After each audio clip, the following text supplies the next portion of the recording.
Hey, Campbell Street.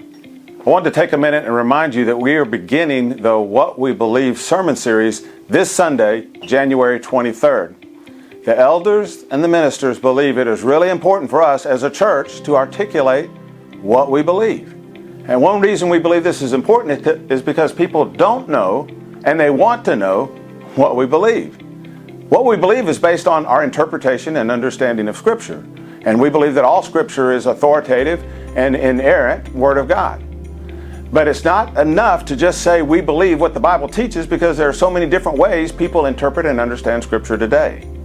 So we believe articulating our core beliefs as a church will help lead us to greater unity. And the unity of all believers is something that Jesus prayed for. So the goal of this series is unity, not uniformity. The key difference between unity and uniformity is the acceptance of differences. Unity allows room for differences. Uniformity does not.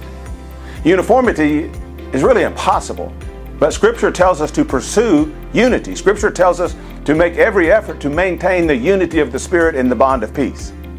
In this series, we are going to do our best to articulate what we believe and what the Bible teaches about a number of different topics. We're going to talk about what we believe about God, about Scripture, about people, about relationships, about the church, about worship, and the life of a disciple. We're also going to talk about what we believe about marriage and sexual orientation and gender expression, about men and women in the life and service of the church. The What We Believe sermon series begins this Sunday, January 23rd. If you're not able to attend in person, all of our services will be available online. In addition to the sermon series, the ministers and elders will be teaching a What We Believe class every Sunday and a What We Believe group every Wednesday night. The Sunday class and the Wednesday group will be the same, so hopefully everyone can attend one of the two. You know, in many ways, I believe the class and the group and the conversations generated in those classes and groups will be more important than the sermon itself.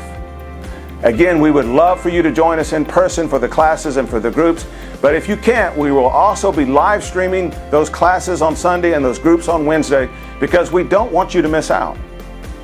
Finally, please pray for us as we begin this journey. Please pray for God to give us clarity and understanding and patience and insight and direction. Please pray for even greater unity in the beautiful diversity that is Campbell Street. Please pray that we will all seek to understand more than we seek to be understood. We believe that it is not only possible but necessary to have strong biblical convictions regarding truth and at the same time have unconditional Christ-like love for those who don't hold the same convictions. And these kind of relationships, they require sacrifice, they require humility, they require love, but we are all called to pursue those kinds of relationships. The unity of the Spirit is worth this hard work. We are grateful for the grace that God offers us, and we ask you to please extend to us a measure of that grace and extend that same measure of grace to each other as we walk this journey together. In Ephesians chapter 4, beginning in verse 1, Paul writes, "As a prisoner of the Lord, then I urge you to live a life worthy of the calling you have received. Be completely humble and gentle. Be patient, bearing one another in love. Make every effort to keep the unity of the Spirit through the bond of peace. There is one body, one Spirit, just as you were called to one hope when you were called. One Lord, one faith, one baptism, one God and Father over all, who is over all and through all and in all." To God be the glory. I hope to see you soon.